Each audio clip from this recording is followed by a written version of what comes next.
and you sort of, I think we've hopefully haven't cut off the bottom of it too much. Oh no, that looks good.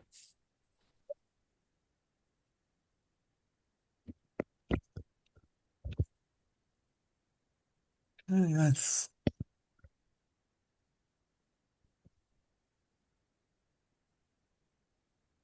Would it make any difference if everybody And turned off their video? we are recording now, so we can begin.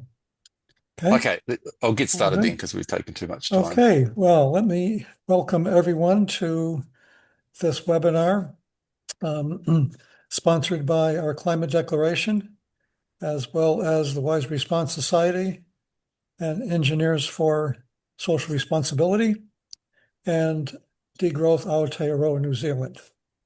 So we're very delighted and privileged to have Mike back with us again. I think Mike did a webinar for our climate declaration some time ago, but this is a new topic. And I think Mike is probably well known to everyone as probably one of our most prominent scientists and certainly our most outspoken scientist and addressing critical issues that most others are ignoring. So we're delighted to have you with us, Mike, and the turn it over to you. Okay. And I'll first of all pin you.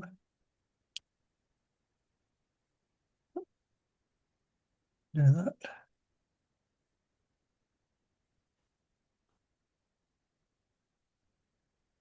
Mhm.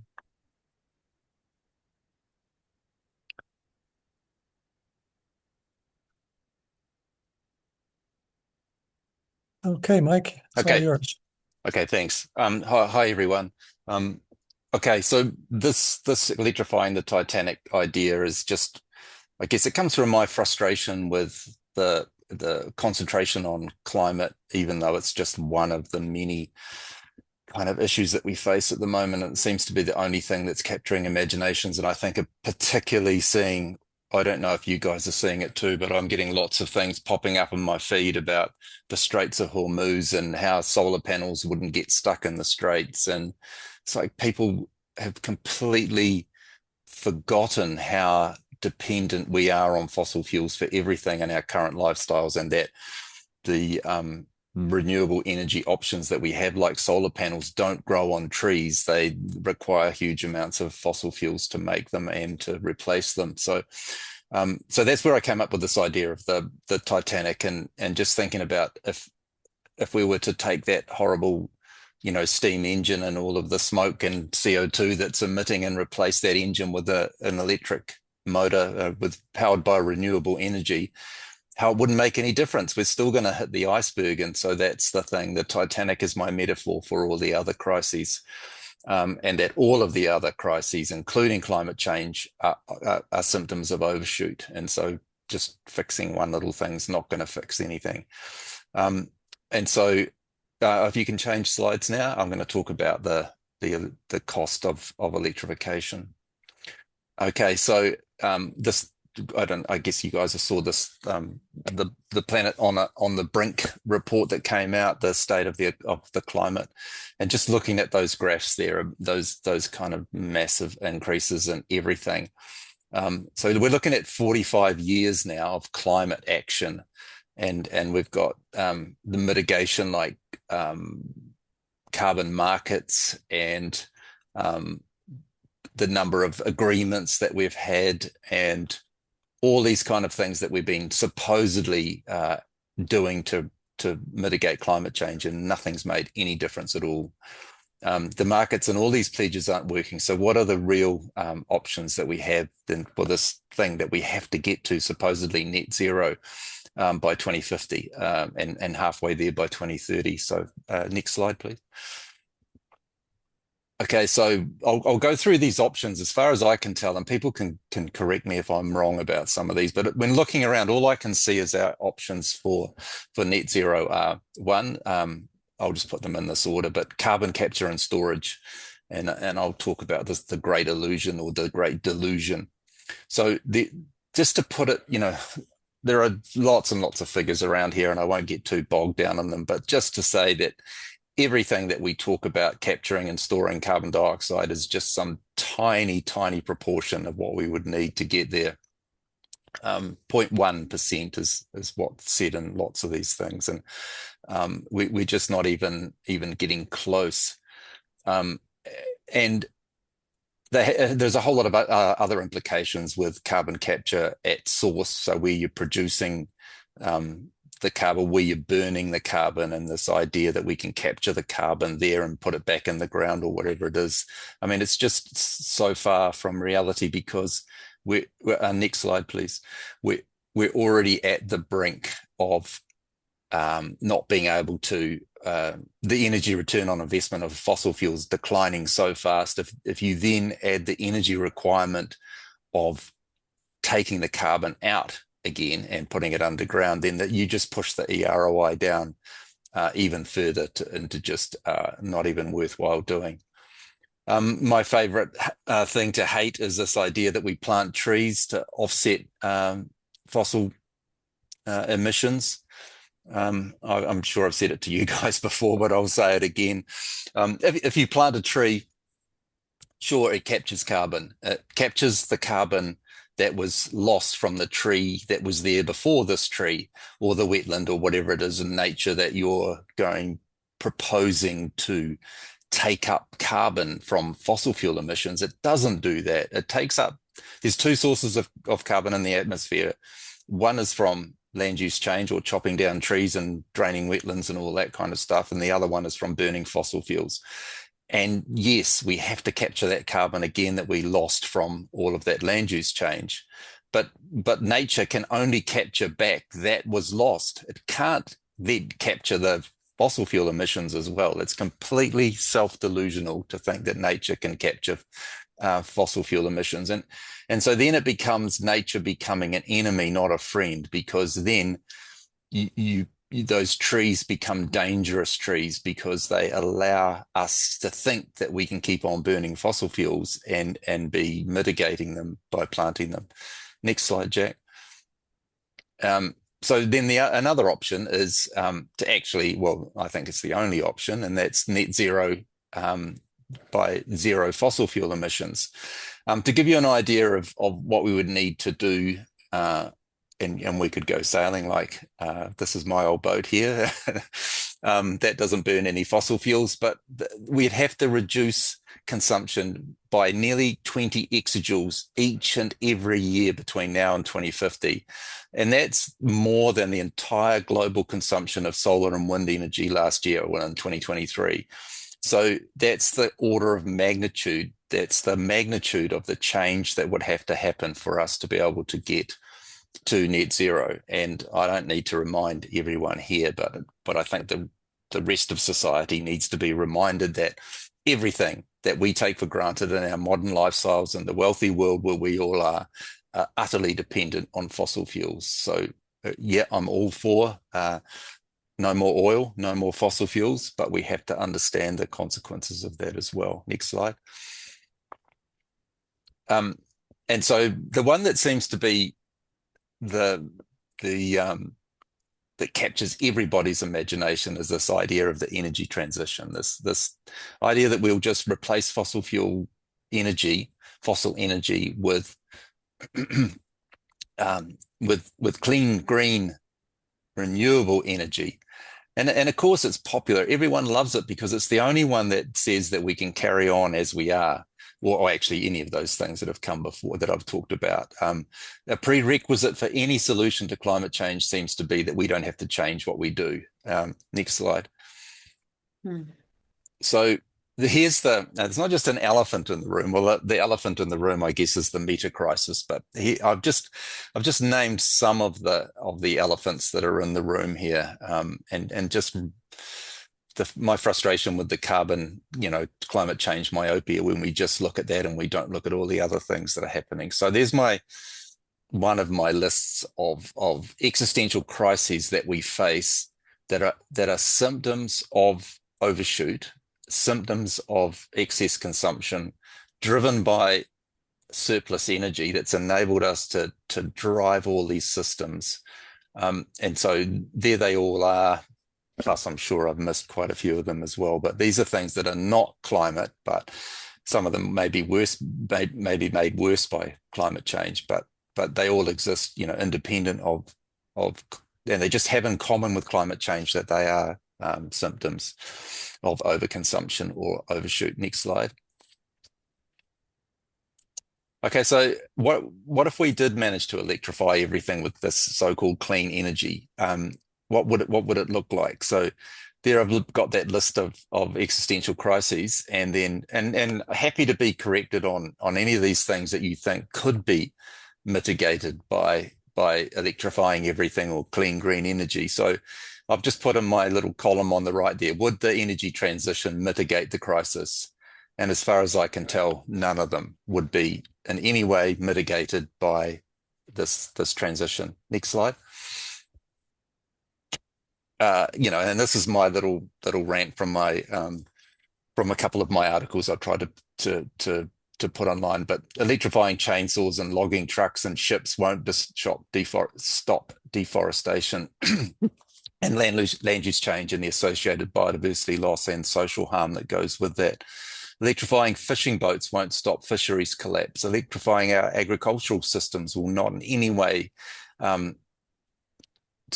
address our planetary capacity overshoot, biodiversity crash, the increase in biomass of humans and animals we eat, the methane emissions, half of our emissions in New Zealand from livestock, the 700% increase in ruminant animals on the planet. Electrification won't reduce pollution of fresh water and oceans with plastic, PFAS, and other emerging contaminants.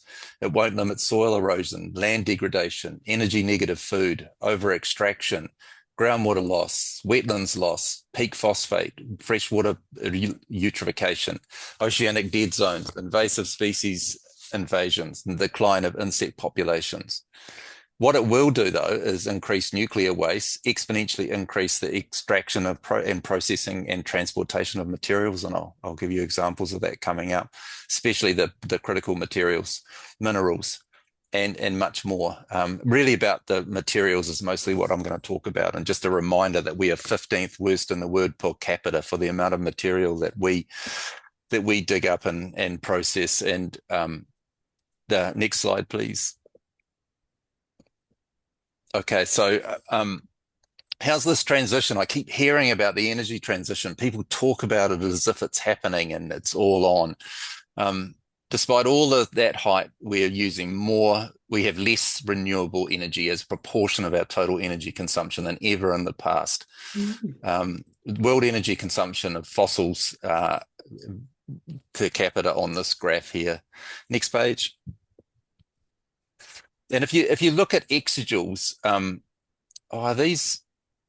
this is a problem too, Jack. Because we don't have the PowerPoint, then none of my animations are going to work either. So these things are all just going to land on top of each other. Is this a? No, I'm sorry, I can't help you with that. Okay, but did you PDF it? Is that's what's happened to it? Must be. Oh, this is frustrating. Okay, because I've got animations where one graph jumps in on top of another one, and so we're missing out on most of the fun here. But hopefully we can share this PowerPoint file afterwards, and people can have a look and see for themselves. So the reality is that we've added way more fossil fuels than we have renewable energy, and if you look at just at in the form of direct energy, then 91% of our total consumption globally comes from fossil fuels. Next slide. And in New Zealand, of course, the reality, I'm sure you've seen this if you've been to any of my other talks before, but despite all the hype here, only 28, or I think it might even be 29% now of our total energy use is renewable in this country. And that's the red line on that graph there. And see, it hasn't changed since 1990. We've wriggled around a bit, but pretty much it's the same. So all of that, all of the solar panels, the wind turbines, all of the stuff that we've added in that time has not changed the proportion of renewable energy that we consume. And the bottom graph there is since 1959, that's our increase in per capita energy consumption in New Zealand. So that's my lifetime, almost doubled per capita energy consumption in New Zealand. Next slide. Again, this is a real frustration because it's not showing. I can't show you the graphs underneath because it's landed on top. But so just giving Germany as an example of the electrification or the clean energy transition that's happened there, they've spent somewhere between 500 to 1,000 billion. So somewhere between half and 1 trillion euros has been spent on renewable in Germany, and it's just meant a tiny reduction in the amount of renewable energy consumed there. Wind and solar are now 55% of the capacity, but they end up being less than 10% of the consumption. And again, I mean, I'll come back to it again. That's going to be messed up by the graphs, but just a reminder that when you hear all of the spiel about the capacity that's been added, you need to realize that that's nameplate capacity. It's not what you end up getting out of it. And so the nameplate capacity of a solar panel, for example, you'll end up with 20% of that. And so that's why there's such a big difference between capacity and actual consumption. And so what you end up with in Germany after spending, and Spain's not much better, you spend this massive amount. I mean, that's eye-watering amounts of money, and it's only it's still 88.2% fossil energy consumption in Germany. 7.5% of the total energy consumption comes from wind and solar. So that's just an example of how much you can spend for no real gain. And then we forget about all of the harm that was done in creating all of that stuff and the fact that it has to be replaced as well. Next slide, please. Yeah, this is really frustrating because I had this little graph popping on top. Yeah. If Jack closed his, Mm-hmm. you and switched his whatever it is he's got off, you could put yours on because I would be able to, but it just keeps coming up that the participant screen sharing isn't available. That the host has disabled the screen sharing. Yes, but no, we shouldn't be when I allowed it, it did seem to. I'm screen sharing now. Yeah, but Jack's putting his copy up. Yeah, and I know. So I need to get my copy on. You need to have your copy up there. Jack, if you tried stop screen sharing, can we try that and see if we can share mine?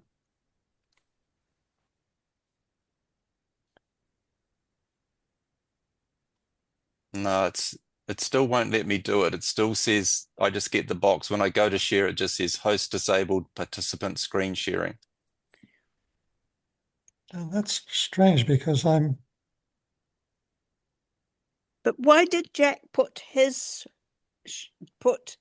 screen? Well, it's supposed to be interactive, but it's obviously, do you not have Microsoft Office, Jack? Is it not actually playing the PowerPoint? It's playing a version of it.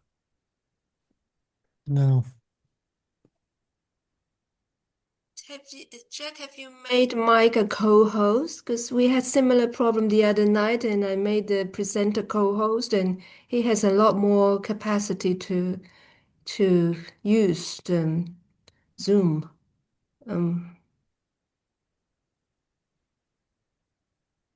So Brian's probably right. The participant screen sharing is only available on the pro version of Zoom. Never mind. Well, should we just carry on then? Yeah, I think. It's just a...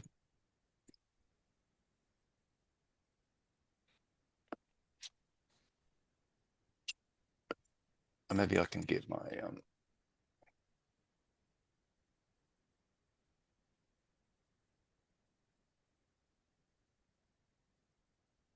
I'll be able to see if I have it open on my side. You won't be able to see it, but I can. And then I'll be able to remember what I've got on there. Okay, so this I'm going to talk about the material reality here. And so energy is the economy. Without surplus energy, we don't have an economy. And that you can sort of see that graph that's on the bottom right there, that's not quite chopped off, but that really tight relationship between carbon emissions, between global temperature and population, GDP and material footprint, they're all locked together. So our economy is energy, but it's also materials and extraction as well.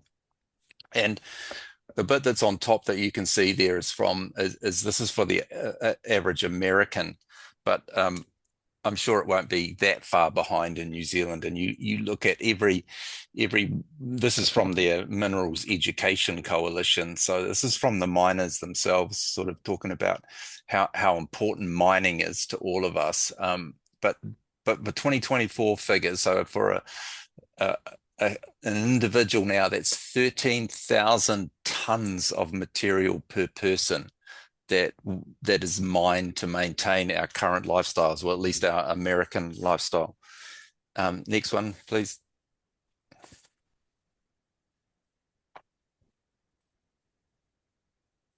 And so then this next graph, this is just looking at how much material, the extraction that's accelerated since 2002, 90 gigatons per year in 2015. Plus all the waste. So all of that stuff is mined, and then there's all the waste to go with it as well. And if we keep on going at that rate, there'll be a 2.5 times increase by the time we get to 2050 if we were to keep going at the same rate that we are with that exponential growth. Next one.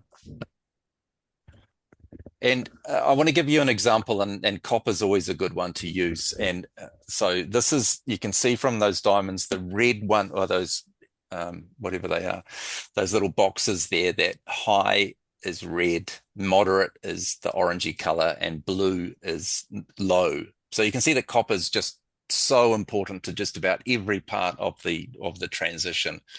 But what's happening is, of course, is that we've taken all the easy copper, and now we're getting into the hard stuff. And so as you get into the hard stuff, you need to spend more and more energy to get it out of the ground. And the gross energy requirement of copper in 2050 for a 100% renewable system will be 2 to 7 times higher than it is today. And that means, if you think about the energy return on investment for all of these renewable options that we have, then the energy return on investment is going to go down and down and down, because we have to use more and more energy to get the energy. Next slide.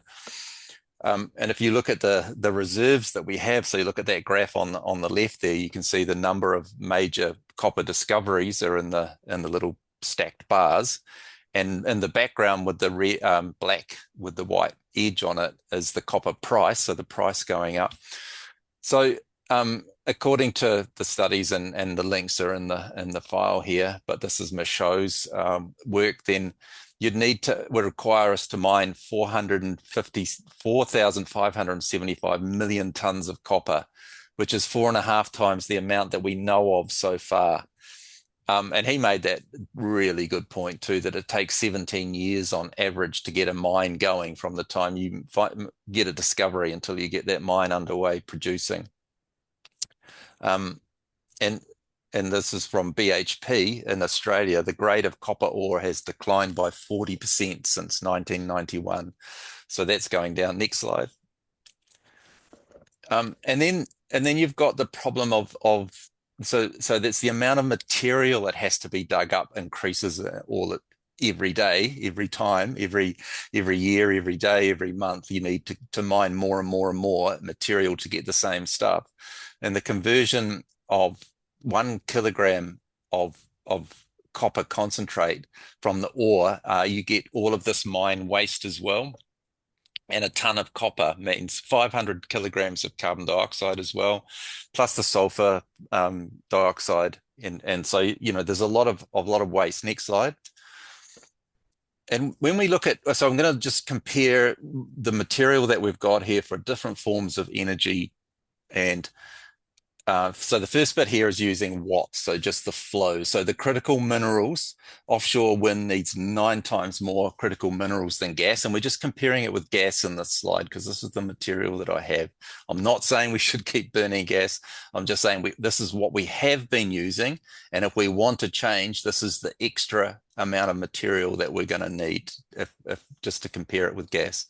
Onshore wind needs 5 times more, solar PV needs 4 times more. And we take all of the materials, so including the concrete and the steel and all that other kind of stuff. Offshore wind needs 13 times more, onshore 10 times more, solar PV 7 times more. And hydro is because of the, did I turn that off then? I sometimes lean on the button here and turn it off. Hydro needs orders of magnitude more concrete than anything else, of course. Next slide.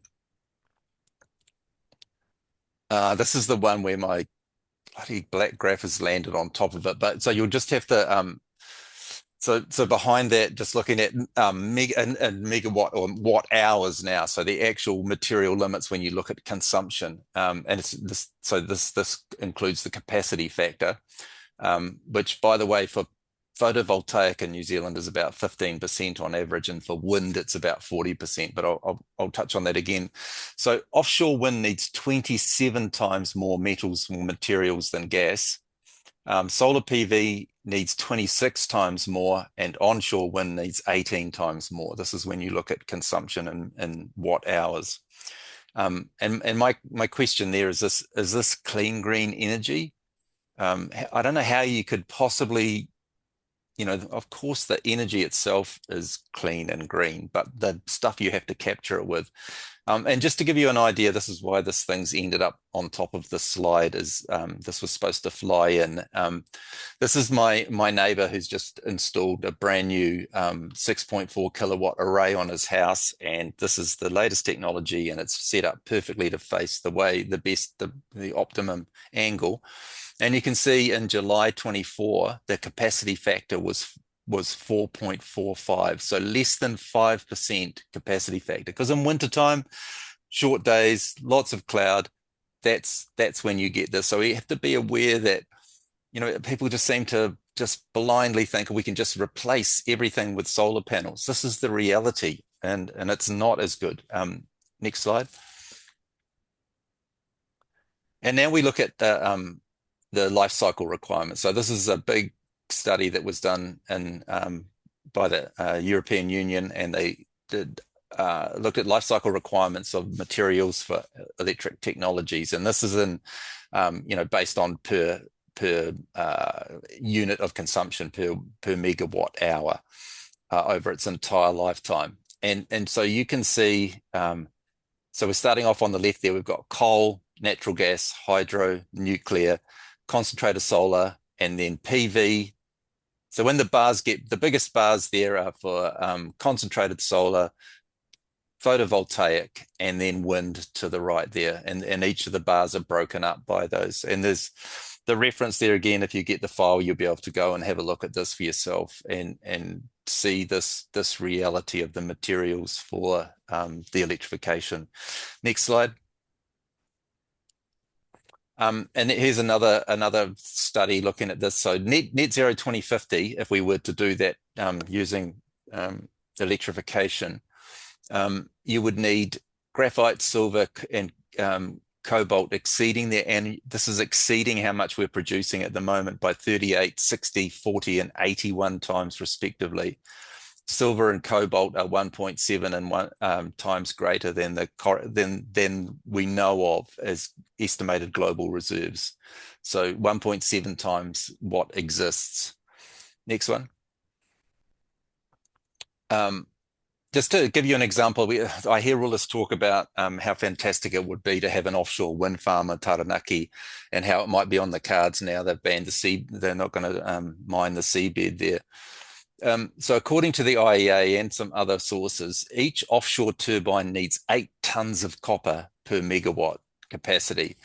So for the average one they're talking about out there, that's 59 tons of copper per turbine. They planned to put in 54 out there, or that was their plan a couple of years ago, was to put in 54 wind turbines. So in total, that's 3,196 tons of copper. The rock to metal ratio, so I touched on that before with that big hole in the ground with the copper in there.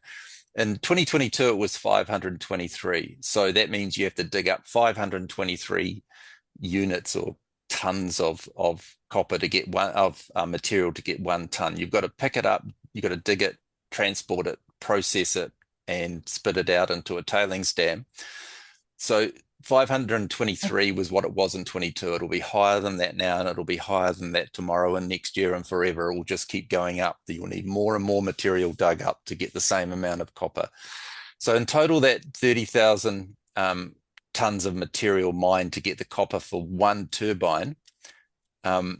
For the whole project, 54 turbines means 1.6 million tons of earth would have to be dug up, transported, and processed and left in tailings dams.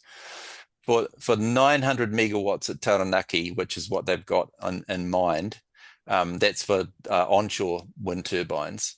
That's 7,200 tons of copper, or 3.85 million tons of material would have to be dug up to build those wind turbines.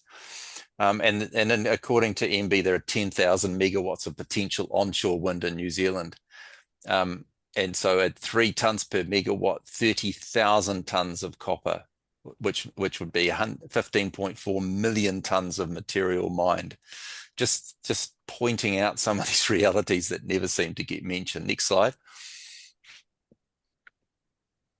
So here's the real kicker, though, is combining those two things. So the fact that the energy return on investment of the energy that we use to dig up the stuff is declining, and it's declining quickly. So you need more and more energy to get the energy, or the energy cost of energy keeps rising, and then the amount of material that we have to dig up, as I've just described for the copper. So the more and more you have to dig up, then the more and more. So those two things, do you get what I'm getting at here? They multiply each other. So you need more energy to get the fossil energy to dig up the stuff that you need more energy to dig up more and more and more all the time. So those two things act on each other, which means that it just gets more and more difficult with time. You just end up with the energy return on investment for both the fossil fuels that you're digging it up with and for the renewable energy options that you have goes in the wrong direction. So you end up with worse and worse energy return on investment. Next slide.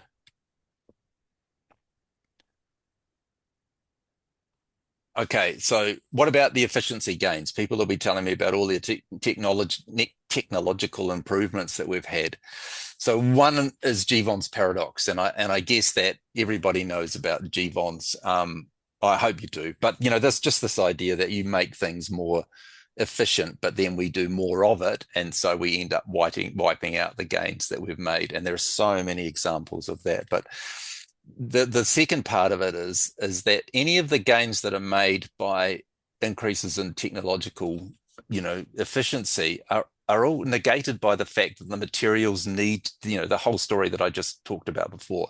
The materials needed are becoming ever more rare, so more energy is required to get them, plus all the harm that comes from getting them.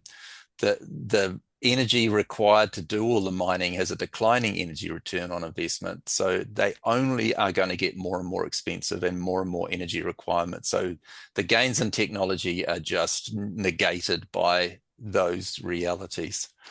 And plus the fact that we just keep on coming up with new ways to use up energy. And I mean, AI is just part of the reason that we're getting nowhere with that renewable transition, is because that plus the data centers and all of that kind of thing that were going up as well. So I really, again, this is the, when you get the PowerPoint, or maybe we can put it in the notes here, there's a great little talk online by Timotei Parikh talking about green capitalism. And he talks about these these words that you keep hearing all the time: sustainable development, circular economy, renewable energy, socially responsible investing, green technology, green investment, green growth, sustainable development goals. All these comforting words, and we're so familiar with them. They're so reassuring. They're like the blue pill in the Matrix. But actually they're deceitful. They're a tale of easy technofixes, world-saving philanthropy, and magical market solutions. But the problem is that they're a scam. It's not a flaw or a glitch. It's a straight-out scam, and it's a self-delusion as well. And he calls it green capitalism. Next slide. And this is the talk here that that I really hope you can get a chance to watch. But what he's trying to make here, the point of greening is, what's the point of greening a system that's broken in the first place? This is just, talking straight to my, electrifying the Titanic. What's the point of electrifying the Titanic when it would be like trying to repaint a car with a dead engine? What we need is not a dead economic system. We need one that works. So here's a bunch of words that he says we should be using instead of those ones that I mentioned earlier, or that he mentioned. Eco-socialism, commoning, communalism, bio-communism, bio-regionalism. There are all these things that are available, but they never seem to make it into the mix of discussion or into the news at all. Next slide. So the climate change tunnel vision that hides the meta crisis that I'm talking about here, just wanted to try and use another metaphor or analogy for maybe not the Titanic. Maybe if you just think about going out to your car and it's got 4 flat tires, and just because the car's got 4, I'm using 4 here, but just take any 4 of those existential crises apart from climate change, or including climate change. If you go out there and fix one of those flat tires, you're still not going anywhere. You either fix all 4 of them, or you might as well not even bother. And that's what I'm trying to say. Unless we can fix all of those existential crises, then there's no point fixing any of them. And the only way that we fix all of them is to utterly change how we live and stop the overshoot, stop that overconsumption, and then we fix all of the flat tires. Next slide. And I think that's the end of it. Actually, That's the last one. That's the last slide. Okay, yay. Okay, so that's my my electrifying the Titanic story. And Jack, you're going to handle questions, are you? Okay. You're going to handle a question. Okay, folks, there's an opportunity. Thank you for that, Mike. No worries. Pretty intense stuff. Yeah, and so we'll be able to share this PowerPoint hopefully, so people can get to see the missing bits. I can share the link that you sent. Okay, and make cool. sure Yeah. that it's available on our climate declaration website, along with the recording of this session. I'll start out with the first question while people are formulating some ideas that they would like to ask you. And given the what you've just shown us, it's clear that ecological overshoot is the central dynamic that we have to deal with. Mm-hmm. So, do you think we should stop dealing with climate change as an issue that we're putting so much emphasis into, and reorient that energy and activism and activities on reducing material throughput, which seems to be the central dynamic that's causing all of these existential problems? Well, I think of, not that it's ever, I just think of the Climate Commission, for example, in New Zealand. Rod Carr was leading it, and why don't we have an overshoot commission? That's what we actually need. Why did we just pick one thing and say we're going to do lots about that, and then from that myopia on climate and ignoring everything else comes another myopia, which is we just need to electrify everything. I mean, it's just like an electric car. It fixes what comes out of the exhaust pipe, but nothing else. There's a whole raft of other issues with cars and roads and having to maintain them and all of the other bits and pieces and tons of materials that get dug up. And yet we somehow just pick one thing, which is what comes out of the exhaust pipe, and think that we've solved the problem. So yeah, I think that undoubtedly we need to stop siloing and picking, which little thing, and because I still think it comes back to what I said right at the beginning.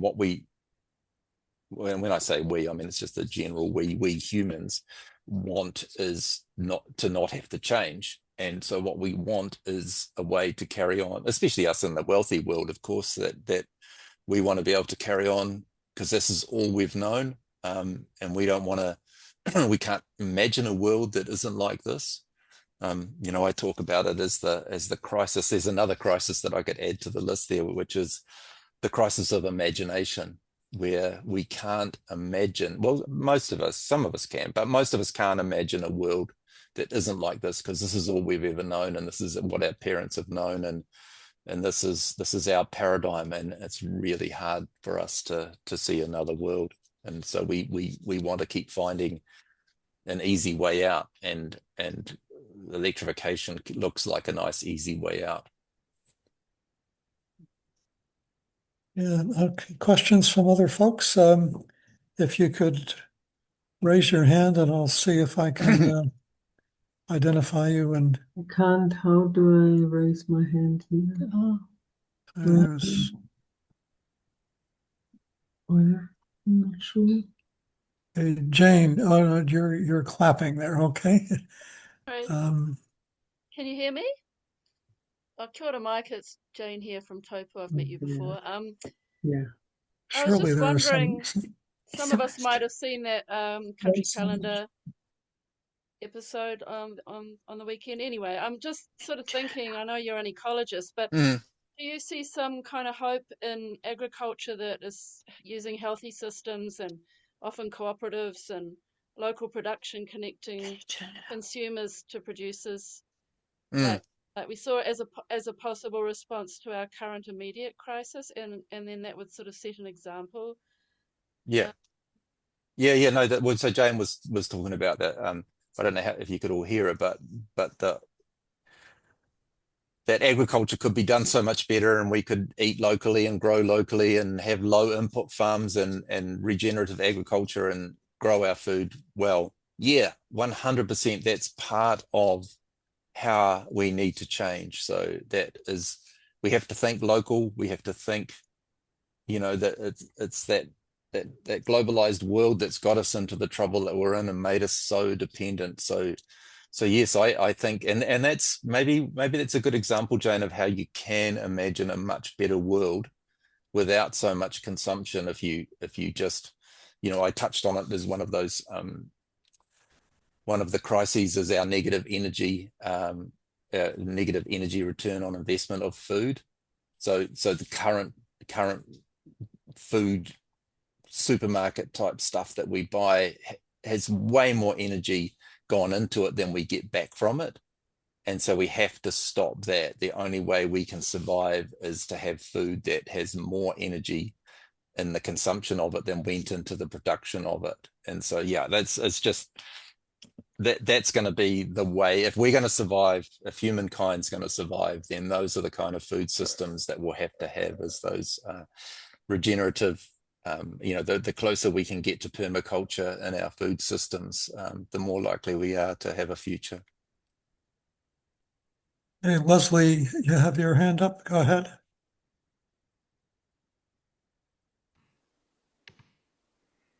Yeah, it's Bud Young here. Hi, Mike. Hi. I was interested to just get your feelings on. I've seen some pretty negative chats in the rewiring Aotearoa circle, but there was a particular aspect of it that I really was struggling to understand, and maybe you know where these people are coming from, and that was that there seemed to be an argument that your position, which I totally agree with, is somehow aiding the fossil fuel industry in their sort of argument that we need fossil fuels to keep things happening, and it's almost like your arguments are suggesting that we shouldn't be going fast on electrification because there isn't enough resources. So we're just going to have to keep using fossil fuels. I guess that's no, but that's not what I say. And in fact, I think it's the opposite. I think that they are playing into the hands of the fossil fuel companies, because people are distracted. Like everybody that I talk to, that I talk about, about the worry of the future and the threats that are looming. They seem to just go, oh, it's all right because we're going to switch to renewable. It's like, well, electrification's happening, so we don't have to change how we live because it's all happening. So that's one part of it. The other part of it is because everything that they want is dependent on fossil fuels, then the fossil fuel companies couldn't care less about electrification because they can see that they are going to supply all of the energy to dig up all of the stuff to build all this. So I think that that's just totally disingenuous, and they are upset because they could write off most of the negative stuff that they get by blaming fossil fuel companies. But when this ecologist starts speaking up, who doesn't have links, or they probably assume that I'm getting paid by fossil fuel companies or something, but then they see that as a real threat, and so that's why they're getting grumpy with me. And of course, I would love to be an evangelist like Mike, running around, offering this magic solution to everyone, and of course, it's exactly what everybody wants to hear. So they love everything that he says. And so, yeah, I mean, I'm envious. I'd love to be able to get the audience that he does and be able to tell this lovely, happy story. But it's just not correct. It seems so sad to me that it turns into a us and them thing. Yeah, I mean, no, it is. It's a shame. ostensibly they're trying to help us to overcome some pretty big problems. They think they are. And so but they're not seeing all of the other threats, or if they are, they're just ignoring them. They're just pretending that there's only one threat and that electrifying is going to solve everything, even though, as I've pointed out, it's not going to help. Have they not looked at some of the information? I mean, to criticize you without actually looking at the evidence, the graphs, the information about copper, etc. Yeah, so I think it's just that narrow boundary stuff that Nate Hagens talks about. So if you're, I know lots of people in these, reductionist kind of world where, so if your world is, electrification, then everything looks like an opportunity for electrification, and you don't want to see, so you don't see all of the other side of it. So it's just a narrow kind of world, and you're not, it's the problem with siloing and reduction is that it's everything. My frustration with being at a university is that there's all of these different departments. Everybody's narrowing down, and the more qualified you get, the more you narrow down on your little bit of your reductionist piece of the world. And it's just so few people looking at the bigger picture stuff, and that's part of the problem. And I think there's also a deep-seated threat involved in it, and that so many people, particularly our age, it threatens that everything they've done in their lives and everything they stand for, to admit that the capitalist system is driving us, everything that we've thought was important and that we've been involved in is actually got a downside, and we have to face up to that reality. That's very hard for people to take, so they tend to just dig in deeper. And I've ended up blocking Mike and a couple of others because I just couldn't stand all the trolling that I was getting from them. But Mike Casey, but I saw the last little round of things. He says, "Oh, that's their tactic now. This meta crisis stuff is their latest tactic."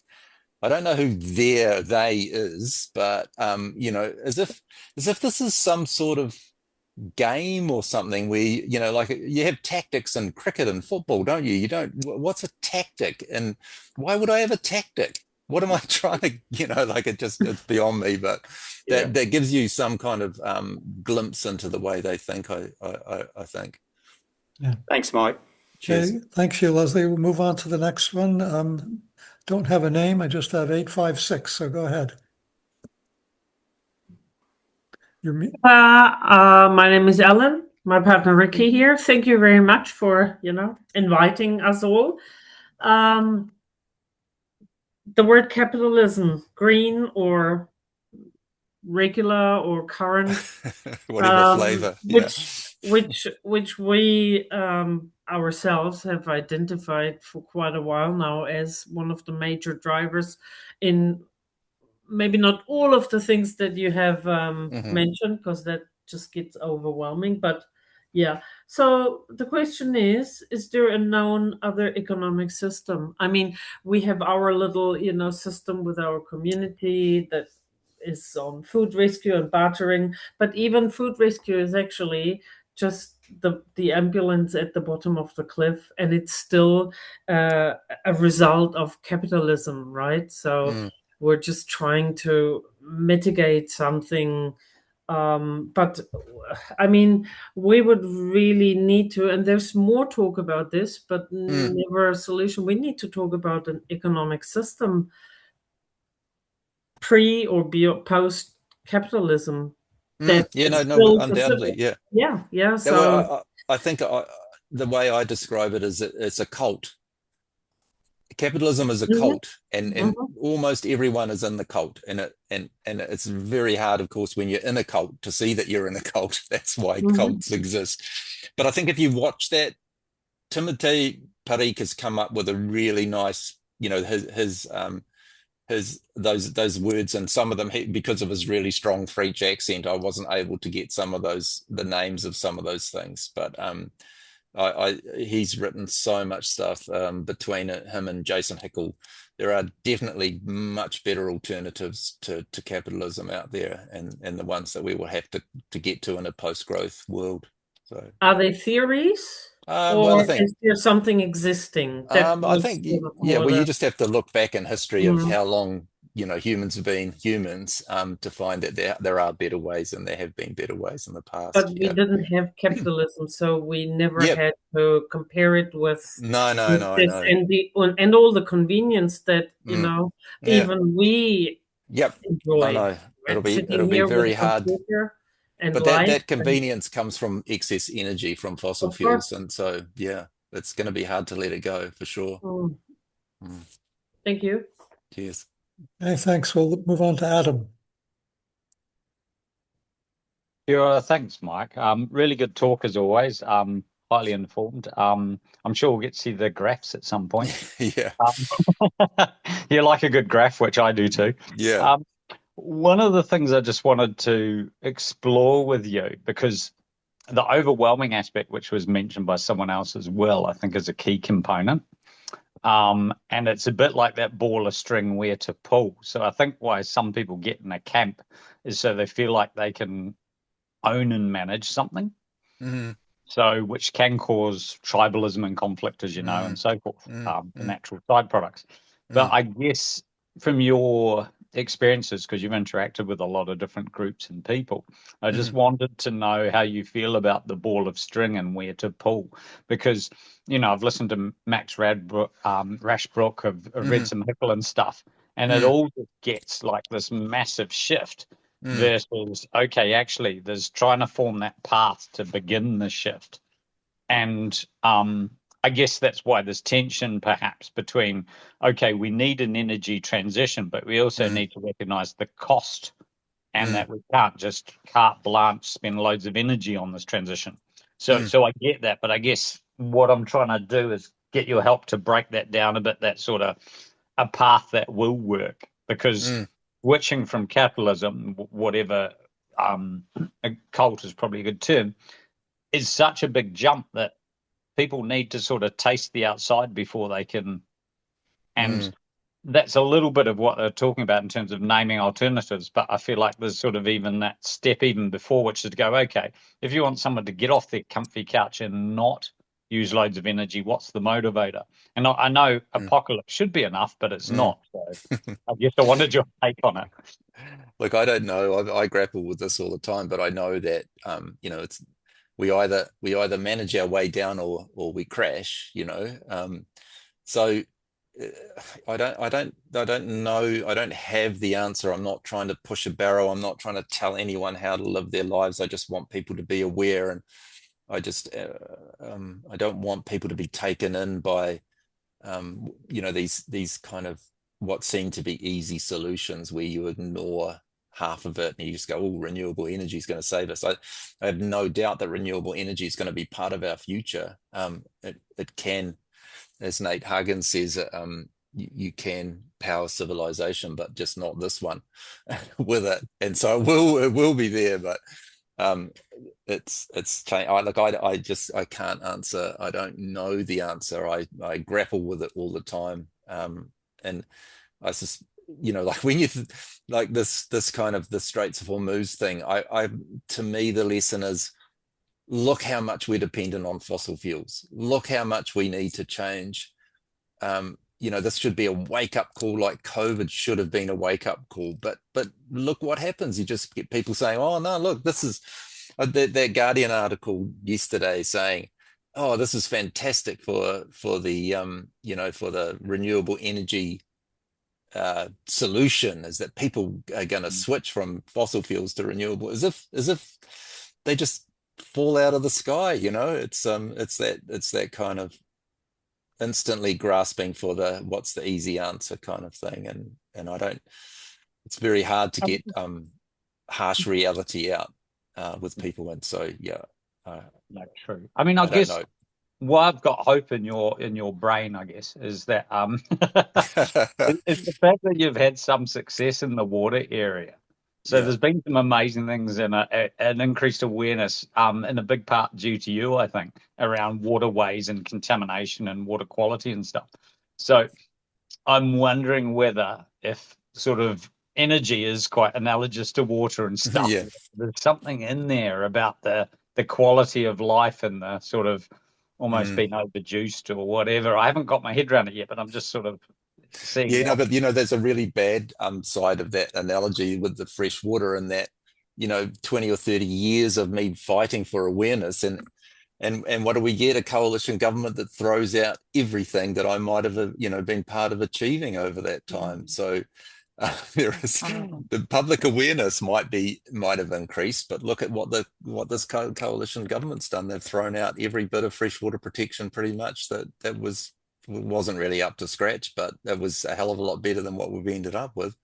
So that's kind of a depressing side to what you pointed out. Yeah. All right. No, thank you. I'll mull over it too. If the magic answer occurs, don't you worry. I'll let me know. Yeah. Cool. Yeah. Cheers. Okay, let's move on to Naomi. Thank you, Adam.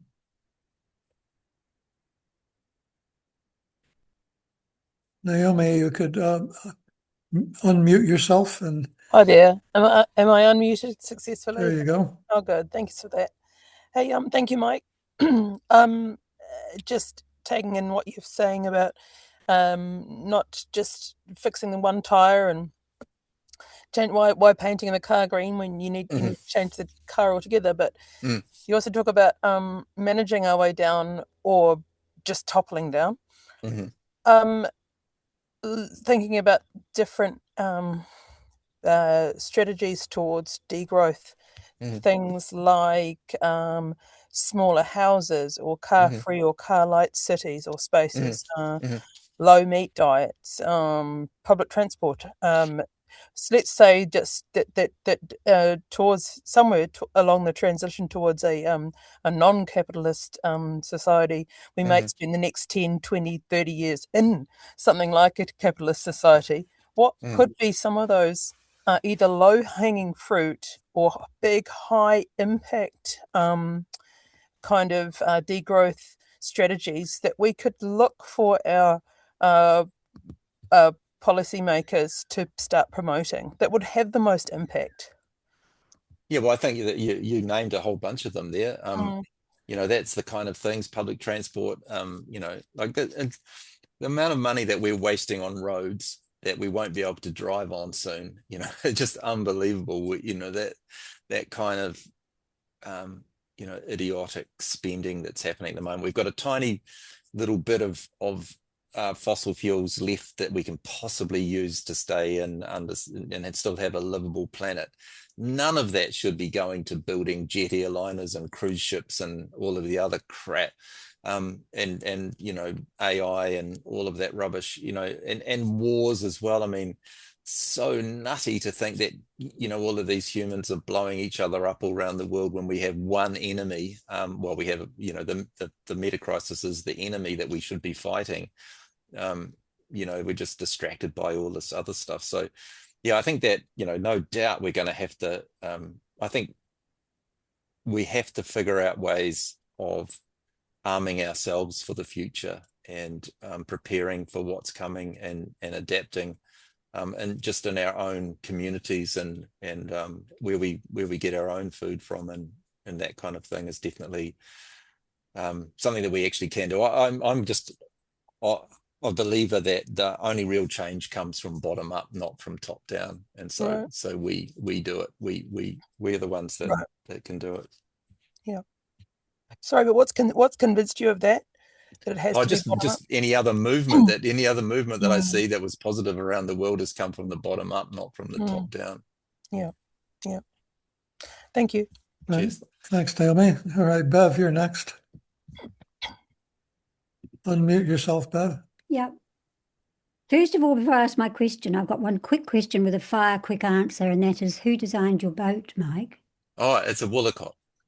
Oh, it's a Burt Woolacott. 1932 it was built, so that was pretty recognizable. I just wanted to check.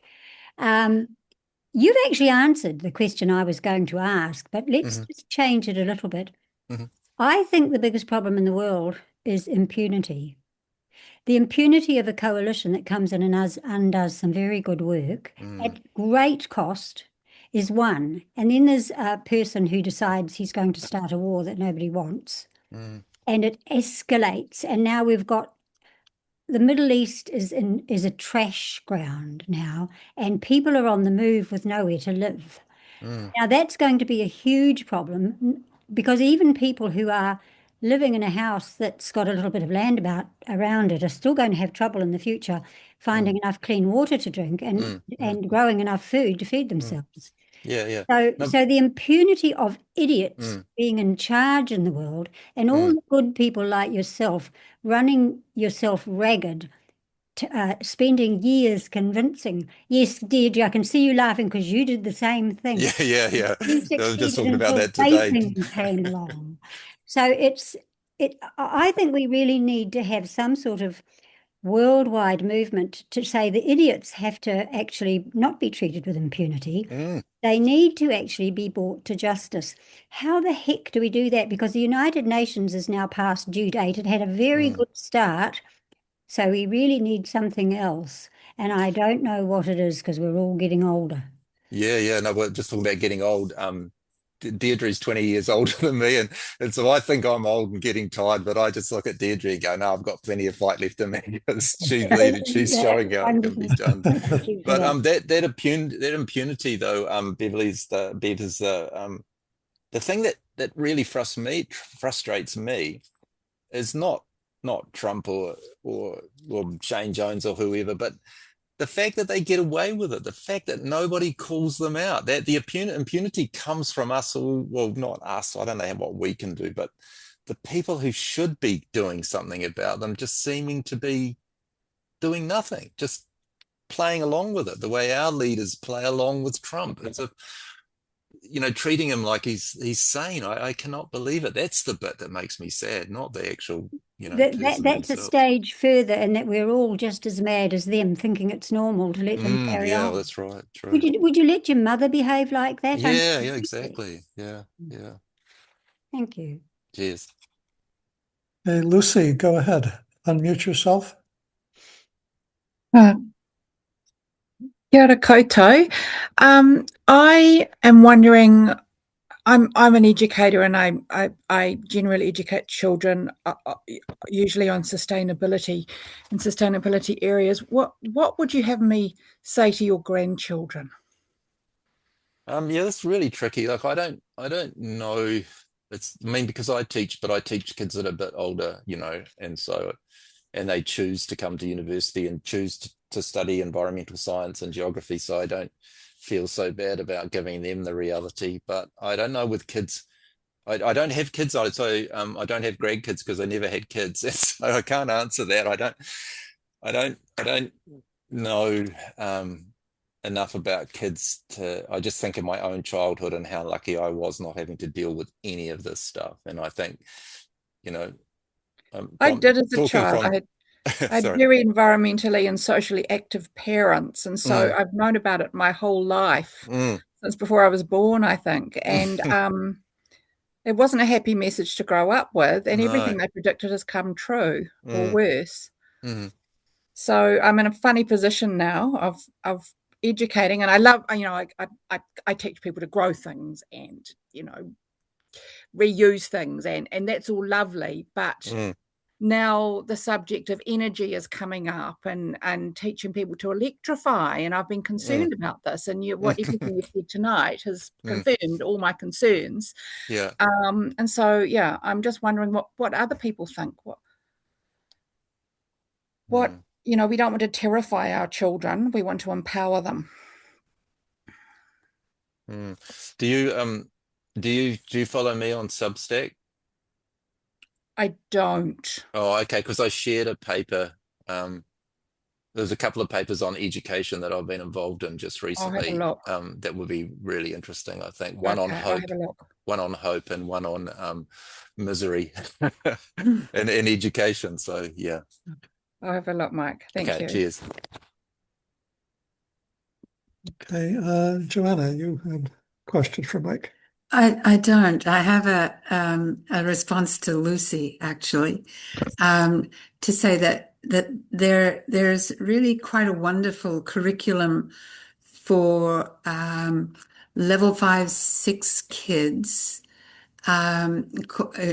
It's just known as the climate change education program, I think, originating in Christchurch and now being taught in Nelson and Tasman, and it's very finely calibrated to tell kids the truth about climate, but in a very careful way that empowers them. Now, it doesn't tell kids about overshoot. It focuses on climate, but it's a pretty good beginning, and I'd like to think about it in relation to the wider boundary picture that Mike is presenting, what one could do with that. But anyway, that's a good place to start, Lucy, with that curriculum. Hey, Mike, I'd like to come back to the electrification issue for a minute and ask you a couple of questions about that. I mean, given that we have to reduce our material throughput to an enormous extent, are there areas that we are already have electrified that we should stop electrifying? And also, if you were king, what kinds of things would you start electrifying that are not electrified? Yeah, I think thinking about one of the things that as far as solar panels and wind turbines, the thing with the renewables is that they're intermittent, and we demand electricity 24/7. And so we create a huge part of the problem. I mean, that old yacht that I spend a bit of time in, I've got a solar panel on that and a small battery. And people who live in, off grid and all that kind of stuff, they understand that reality, and that, except the ones that go and buy great big huge batteries so they can have 24/7. And that's a good way of understanding it, actually, is to think about, if you just adapt your life to using energy when it's available. So when the sun's shining, you do stuff, and when the sun's not shining, you don't do stuff. Then a lot of those problems around that capacity issue and all of the materials becomes much less of an issue if you're not trying to fill in those gaps of trying to make 24/7 electricity. And so I think that's one way. I can't think of anything that's electrified, that because if you de-electrify it, apart from not doing whatever it is, if you're going to switch it to fossil fuels, then I wouldn't want to do that. I mean, the other thing that I didn't touch on is hydro. I mean, the first half of my career was looking at the impacts of dams on biodiversity and geomorphology and people and society.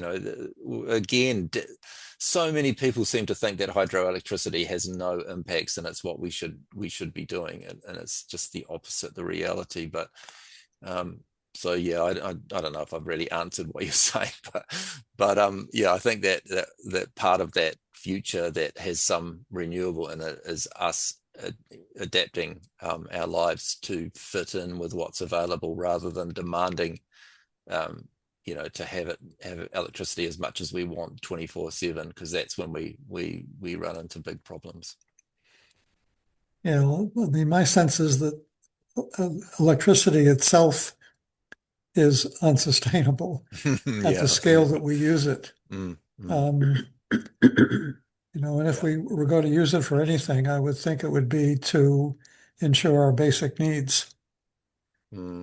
Oh yeah, that's Catherine's just popped up. Catherine Dyer I was making a really good point that touching on what I was talking about fitting your life into energy availability, is that ECA report that shows we could save a huge amount of electricity by using, when it's available, switching consumption patterns to match energy availability, and then all of that existing infrastructure could then be maximized, rather than throwing away electricity in the middle of the day when we have too much of it, and then needing to find it somewhere else later on for those peak periods. It's just like the roads. We build roads for a few hours a day or for a few days of the year when everybody decides to go to work at the same time, or to go on holiday at the same time. The same thing with our energy infrastructure.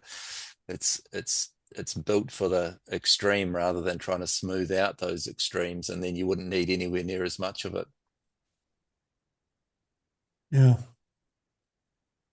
I'd just like to make a couple of comments in terms of some of the questions and comments that others made about what we can do and how we deal with this challenge we have, because it's an enormous challenge. In many ways, it's unprecedented, because it's not just fixing this thing or that thing, or, it's really talking about the very basis of our civilization, and the whole idea of technical progress and material progress, and considering whether we really even need that to lead satisfying and meaningful lives. And I'd also like to say that for those of you who may be new to this webinar series, that many of the webinars that are on our website address some of the issues that you raised about alternative economic systems. For example, we've had sessions on ecological economics, which is a conceptual framework very, very different from the current system we have, that's based on ecological limits as a starting point, for example. And many of the webinars that we have planned coming in the future will also be trying to struggle with this whole issue of ecological overshoot, which we very much see as the central dynamic that needs to be changed. But we also need to appreciate that we're up against a system that is incredibly complex and powerful. I mean, everything about our institutions and even our money system is about growth. And trying to change an entire culture, especially when it's global, is no easy task. So we need to keep that in mind, that it's a very, very big issue, and it's not a simple one. And alternatives are things that we've been looking at in the series, some of which involve focusing just on basic needs as an alternative rather than continuing to grow. Many of the things that Mike mentioned, that Timothy Parikh mentioned in his short video, which is well worth watching, in terms of exchange economies and actually moving away from the money system. There are alternatives to that. Again, Deirdre has done a lot of work on alternative currencies, for example. So there are many, many helpful, constructive, actually genuinely sustainable solutions as options, but many of them go counter to every cultural meme that we have. And so it takes a lot of courage, as Mike has demonstrated, to stand up to the system and try to actually implement and live in a way that is more compatible with biophysical limits. But there's lots of ideas out there, and there's lots of people doing very small scale, bottom up flax roots thing, as Mike has suggested, that are in the right direction. And sharing that knowledge, again, is part of what this webinar series is attempting to do. So that if you're interested in these issues, other than simply from an academic perspective, but from a survival perspective, we welcome your continued involvement and so on. So that's my little rant.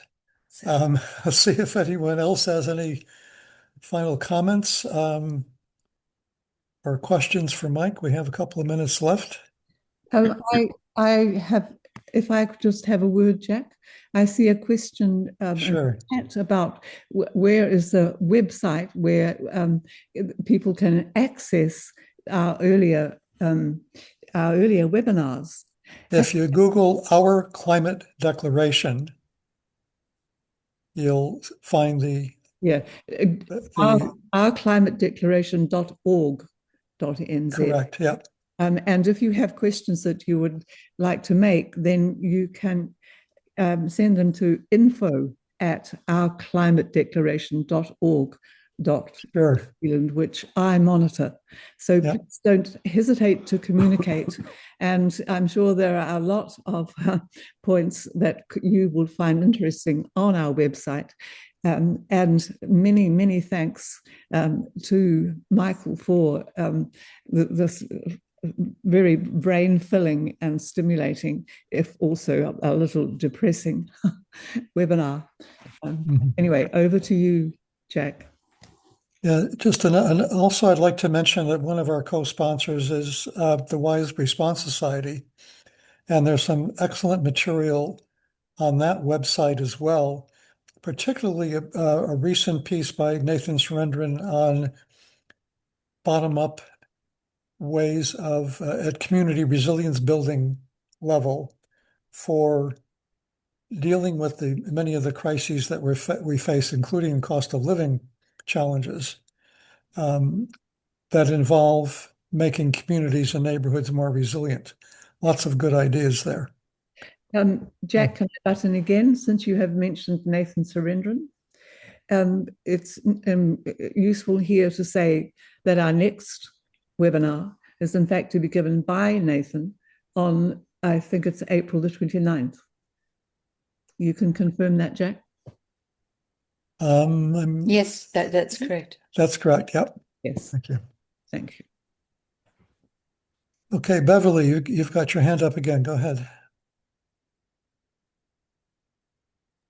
We still have 5 minutes, I think. And Mike, I wanted to sort of try and finish on a high note about the future.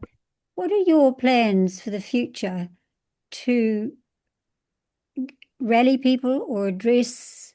Do you ever wake up in the night with an idea that actually would solve this problem? No, yeah, I know what the solution is that we have to consume way less and get out of the cult of capitalism. And I think that when people talk, I don't know about you, I'm just kind of jumping to conclusions, but mostly when people talk about solutions, what they mean is how can we carry on living like we are is the solution. And to me, that's the worst. If that's not a solution, that's why we're in the crap that we're in, is because of how we live now. And so that the solution, that's not a solution. It's not a problem that needs a solution. We're in a predicament that is overshoot that we blindly stumbled into because of finding fossil fuels, and enabled us to massively increase population and consumption and everything else.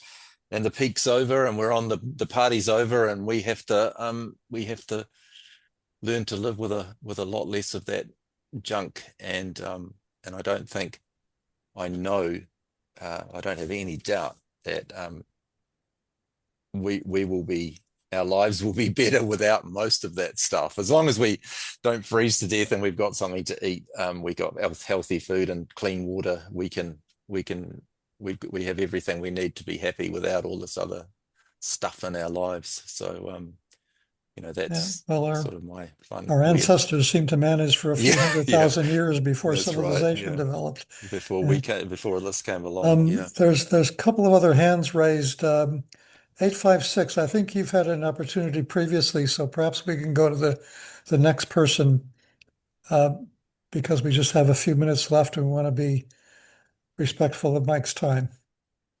Can I just make a very quick... Go ahead, Kat. Thanks, Jack. I don't want to ask a question. I want to make a comment. I've been thinking, I've basically known that we've had it for a long time. I'm not optimistic at all about the future of humankind on this planet.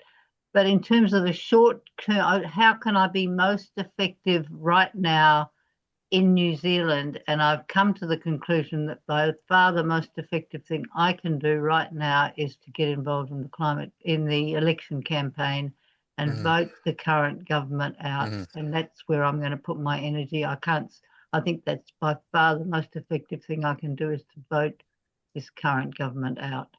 Yeah, I agree. Yeah. Good point, Kat. Thank you. Yeah, people seem to like that. People seem to like that indeed. Yeah.